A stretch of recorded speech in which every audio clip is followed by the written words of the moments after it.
जय माता दी। कैसे हैं आप सभी। तो हरे भरे जवारे सबकी चाहत होती है कि माता रानी के दिनों में हम जवारे उगाएं, तो हमारे भी ऐसे खिले खिले हरे जवारे उगे, क्योंकि माता रानी की प्रसन्नता का प्रतीक हम समझते हैं कि माता रानी खुश है हमारी पूजा से। अगर जवारे हमारे इसी तरीके से हरे भरे उगते हैं तो, और हमारे मन को भी बहुत शांति मिलती है। तो आपके भी ऐसे ही जवारे उगाएंगे अगर इस तरीके से आप जवारे उगाएंगे। तो चलिए, सबसे पहले हमें लेना है एक पात्र मिट्टी का। उसको आप जैसे भी करना चाहे, रंगना चाहे रंग लें, ऐसे छोड़ना चाहे ऐसे छोड़ दें। मैंने यहाँ पे अच्छे से इसको रंग करके और स्वास्तिक बनाया है।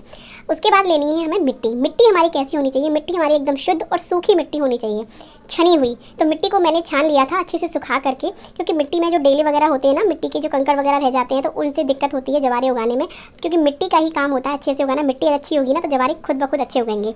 तो यहाँ पे मैंने मिट्टी को छान लिया था छलनी से अच्छे से।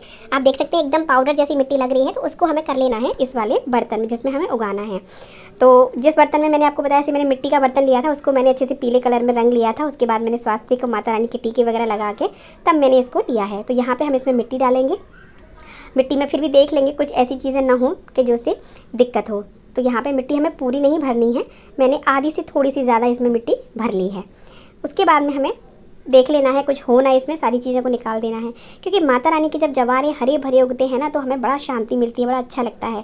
किसी किसी के जवारे नहीं उगते हैं या उग के थोड़े से 1-2 दिन के बाद लगता है कि उग रहे हैं, लेकिन वो वहीं की वहीं बैठ जाते हैं, वो मर जाते हैं, नहीं उगते हैं। तो उसमें बहुत सारी कमियाँ हम छोड़ देते हैं। तो आज वही चीज़ें मैं आपको बताऊँगी कि कोई भी कमी आपकी नहीं रहेगी और आपके जवारे भी तीसरे दिन में उगने लगेंगे अपने आप देखेंगे तो एकदम घने घने होंगे। तो अब आपको क्या करना है, जल लेना है। जल में आपको गंगा जल जरूर लेना है, इस चीज़ का ध्यान रखना। जल आपको बिल्कुल शुद्ध ले रहा है, क्योंकि माता रानी के जवारे उगा रहे हैं तो जल शुद्ध होना चाहिए। अगर गंगा जल नहीं है तो जल भी शुद्ध रखें, नहीं तो गंगा जल का यूज़ आप ज़रूर से करें। मेरे भी पहले नहीं उगते थे, लेकिन जब से मैंने गंगा जल का यूज़ किया है और इसी तरीके से मैं उगा रही हूँ तो मेरे हर साल जवारे बहुत अच्छे उगते हैं। तो यहाँ पे मिट्टी को आपको करना है गीली। ध्यान रखें, मिट्टी एकदम ज़्यादा गीली नहीं करनी है, किसी कीचड़ सी आप कर लें ऐसा नहीं करना है। एकदम ना भुरभुरी सी गीली करनी है, जैसे कि मैं आपको भी दिखा रही हूँ। अच्छे से हल्के हाथों से पानी डालना है, छींटे लगाने हैं, और उसके बाद फिर मिट्टी को हमें इस तरीके से कर लेना है कि एकदम से बहुत ज़्यादा गीली भी ना हो, बहुत ज़्यादा सूखी भी ना रहे। इस तरीके से मैं आपको दिखा रही हूँ।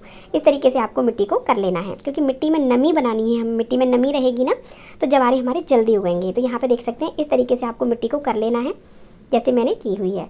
अब आपको जवारे लेने हैं। जौ को मैंने यहाँ 3 से 4 घंटे पहले अच्छे से धो के भिगो दिया था।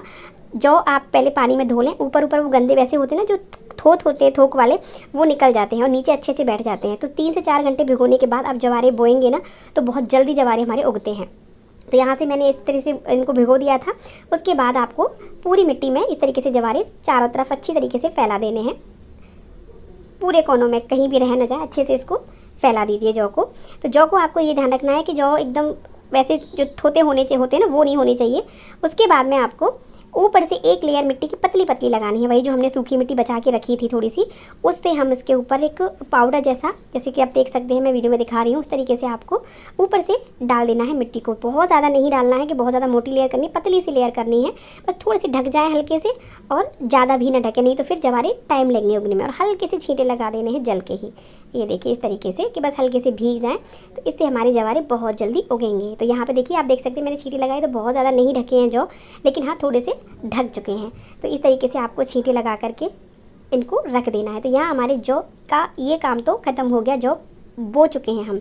अब आगे ध्यान क्या रखना है और क्या क्या चीज़ें करनी है वो मैं आपको बता देती हूँ। तो देख सकते हैं यहाँ इस तरीके से आप देख सकते हैं जौ हमारे बो चुके हैं।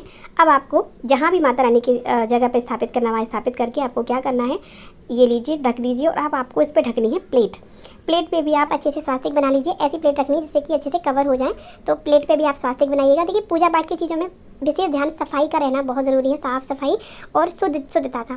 तो इस तरीके से आपको यहाँ पे पूरा स्वास्तिक बनाना है, और उसके बाद इसको कम से कम 2 दिन तक ढक के रखना है। और आपको दोनों टाइम इसमें थोड़े थोड़े गंगा जल के छींटे लगाने हैं। अगर गंगा जल हो तो उसके, नहीं तो जल में थोड़ा सा गंगा जल मिला के आप इसके छींटे दें। इस चीज़ का विशेष ध्यान रखें। अब